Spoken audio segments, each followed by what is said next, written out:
tugas Anda jangan memperpanjang permasalahan. Kenapa nggak disederhanakan? Supaya kasus ini selesai, tidak perlu masuk peristiwa hukum baik pidana.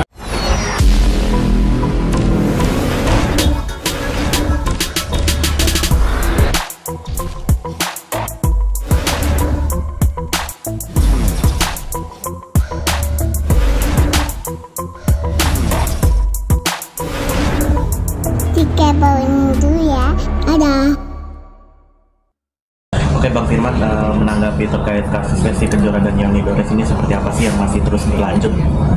Oke, kasus Lesti itu kalau saya lihat ada beberapa peristiwa hukum nih. Peristiwa hukum pertama yang saya lihat adalah kasus pidananya dilaporkan di sebuah lembaga aparat penegak hukum namanya Polda Metro Jaya, kira-kira begitu. Dan itu saya yakin masih berlangsung. Karena apa? Pada saat proses penyelidikan untuk naik penyidikan, menentukan seorang terlapor menjadi tersangka itu harus gelar perkara. Nah, gelar perkara itu akan dihadiri oleh banyak sektor di kepolisian, seperti divisi yang namanya Propam, divisi bidang hukum, kemudian ada Wasidik, kemudian ada Kanitnya juga gitu. Jadi mereka akan menentukan seorang menjadi tersangka dari terlapor itu harus melewati sebuah proses gelar perkara. Jadi saya meyakini peristiwa hukum yang itu masih ada di kepolisian, belum naik menjadi tersangka. Tapi upayakan sebenarnya nggak harus sampai penyidikan, diskusi saja supaya menjadi restoratif justice. Apa sih keinginan dari pelapor? Gitu? Apakah keinginannya terkait dengan masalah finansial dan dirugi atau keinginan lainnya misalnya? Nah itu seyogianya didiskusikan supaya LP tersebut bisa dicabut dengan melewati sebuah proses namanya restoratif justice. Peristiwa hukum kedua adalah peristiwa kalau menurut saya sudah hampir semua pencipta lagu. Jadi mereka melakukan sebuah uji materi di sebuah tempat yang namanya Mahkamah Konstitusi. Apa sih fungsi dari Mahkamah Konstitusi? Mahkamah Konstitusi adalah menguji materi undang-undang di bawah Undang-Undang Dasar. Jadi undang-undang itu adalah secara hierarki di bawah Undang-Undang Dasar 45. Jadi itu yang bisa diuji oleh Mahkamah Konstitusi. Kemudian apa yang diuji? Ya semua undang-undang boleh diuji. Undang-undang yang sudah jadi tentunya. Ada undang-undang perkawinan, ada undang-undang kekerasan dalam rumah tangga, ada undang-undang pornografi, dan ini mungkin undang-undang terkait merek kelihatannya. Jadi terkait dengan merek itu mungkin ada unfairness mungkin bagi siapa? Bagi pencipta lagu mungkin. Karena apa, sekarang orang bisa menyanyikan lagu apapun dari para pencipta lagu, sedangkan pencipta lagu itu memiliki sebuah imajinasi, sebuah waktu yang difokuskan di situ. Gitu. Bagaimana dia fokus membuat sebuah lagu, aransemen musik, tiba-tiba diambil begitu saja, dinyanyikan begitu saja oleh penyanyi lainnya. Di situ ada yang namanya norma dan etikabilitas, itu paling penting.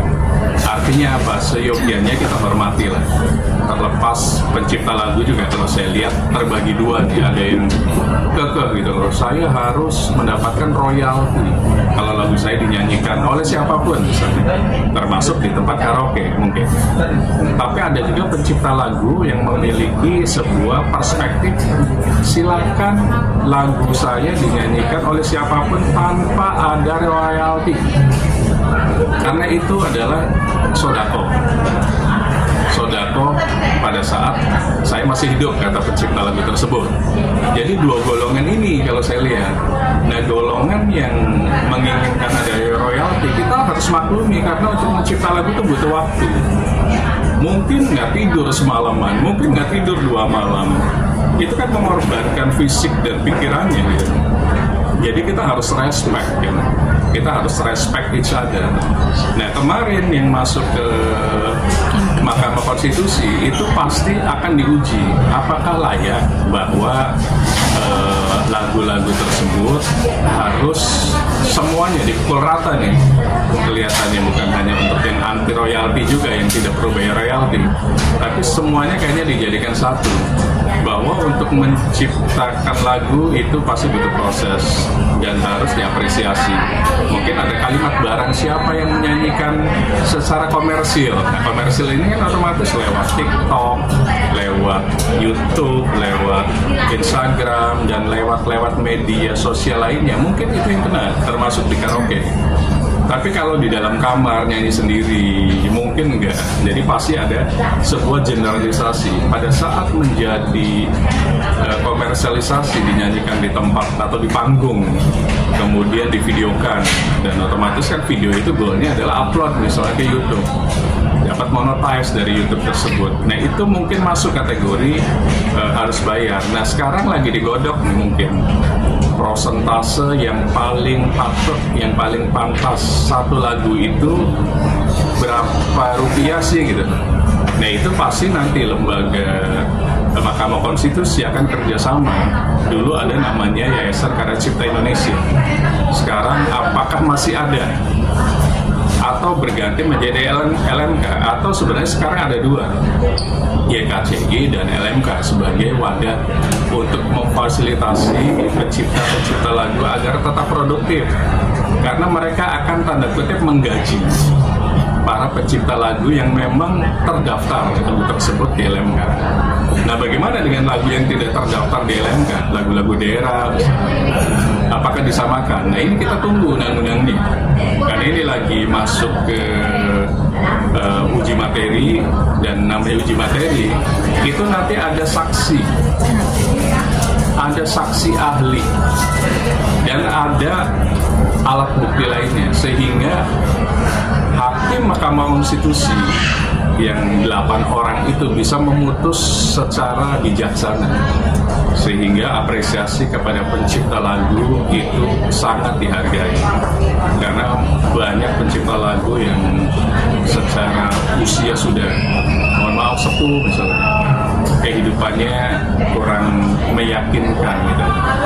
Nah itu semestinya bukan hanya dari lagu. Kalau menurut saya, coba donasi kumpulkan untuk para pencipta lagu yang memang membutuhkan. Harusnya lembaga-lembaga artis, misalnya Persatuan Artis, harus memikirkan artis-artis yang sudah sepuh juga dan tidak memiliki pemasukan lain selain dari karya cipta tersebut atau dari nyanyian tersebut. Jadi bukan melulu menunggu royalti, tapi bagaimana mensejahterakan para artis lainnya yang sudah tidak produktif lagi. Bikin donasi, bikin perkumpulan, seringlah datang ke para artis yang sudah tidak memiliki pemasukan lagi. Sehingga apa? Sehingga fairness untuk semuanya, bahwa jadi artis itu masa depannya masih ada loh gitu. Kan ujungnya ke sana sebenarnya.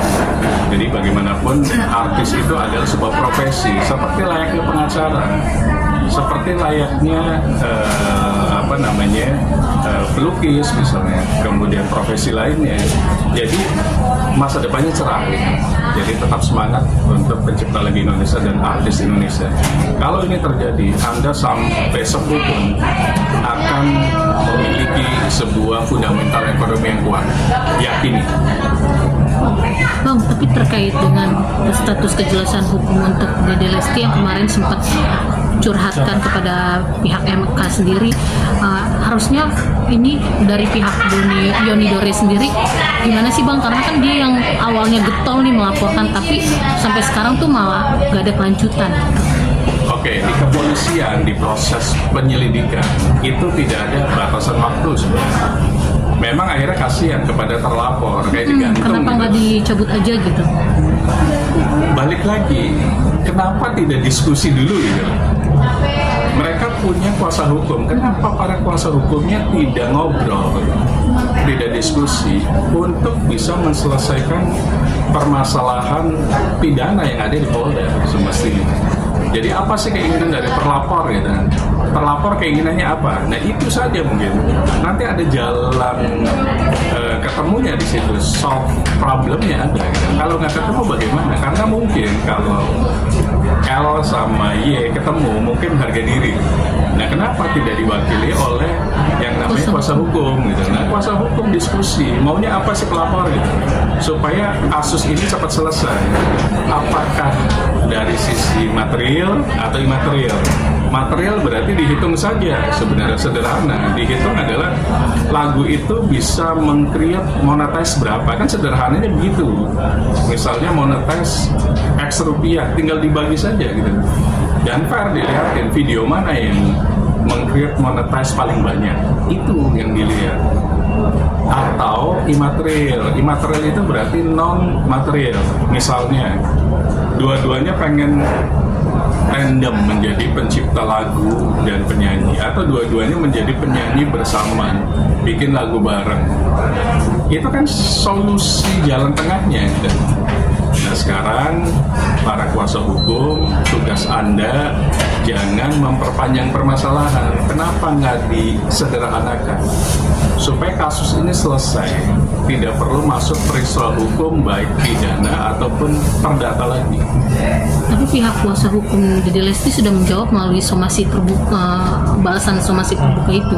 Kalau somasi itu sudah lampau, ini sudah masuk yang namanya laporan polisi. Kalau sudah laporan polisi diselesaikan di kantor polisi. Jadi masing-masing kuasa hukum ketemu, kemudian bikin sebuah agreement, sebuah MOU. MOU apa? MOU kesepakatan bersama untuk damai. Karena dimasukin klausulannya, pasal-pasalnya, gitu, hak dan kewajiban, kemudian jangka waktu dan lain-lain dan lain-lain. Kemudian setelah itu baru dicabut LP-nya dan kepolisian membuat SP3 nanti, surat perintah pemberhentian penyidikan. Kalau sudah SP3 selesai, jadi dimulai dari bertemu antar kuasa hukum, bertemu Lesti dan Yoninya, kemudian bikin kesepakatan apa, mereka yang tahu maunya apa, kemudian itu dasar untuk mencabut laporan polisi. Setelah dicabut, baru polisi melakukan SP3. Gitu. Itu kan lebih cepat, itu kan lebih indah, damai itu indah.